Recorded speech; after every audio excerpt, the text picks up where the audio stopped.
Gitna na ng taon pero struggle is real pa rin sa pag-abot ng ating mga body goals. Kaya naman susubukan natin ang old but gold workout para sa mommies na katulad ko. Tinayo ko ang Option Studio sa BGC sa Taguig para subukan ang Pilates. Isang uri ng exercise na target i-improve ang muscle tone, flexibility at strength ng ating katawan. Marami nakakarinig ng Pilates pero hindi lahat may alam kung ano ba talaga ito. Ang Pilates, nire-restore yung function ng ating katawan from the ankle, the knee, the hip, even the spine. And yung awareness of breathing. Pag aware ka sa breathing mo, hindi lang muscle lang wino-workout, pati yung mga organs mo. So in Pilates, different poses actually correlates to your organs. 1800s pa noong naimbento ito ni Joseph Pilates, isang German physical trainer.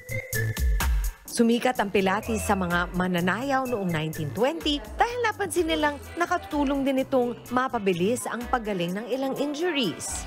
Hindi lang para sa mga dancers, injured athletes, elderly, pre- and postnatal, even for kids, or yung mga nagkaroon ng operation, so it's a good rehabilitation.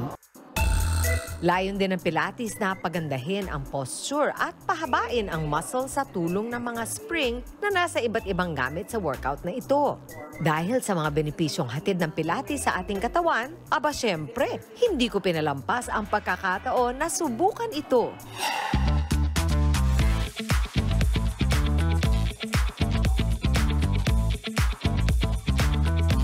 Ang feeling ko, Olay, parang mas magaan ako. Yeah, exactly. Tama, mas mahaba. At parang mas madaling mag-stand up straight. Yeah. Natural na tama yung pagtayo ko. Perfect. Yeah, firmly. And then... Talaga nga namang effective ang Pilates sa mga gusto nang simulan ang kanilang fitness journey. Pwedeng-pwede ito kahit kanino dahil meron silang mga programa na swak kahit ano pa man ang edad at lifestyle na meron ka. Kung ako ang tatanungin, check ba kay Chiki ang Pilates? Ang sagot, check na check. Mga kapatid, Chiki Roa Puno po. Simulan ang inyong araw na puno ng impormasyong kapaki-pakinabang. Sama na sa isang makabuluhang umaga. Tumutok at mag-subscribe sa social media pages ng News 5.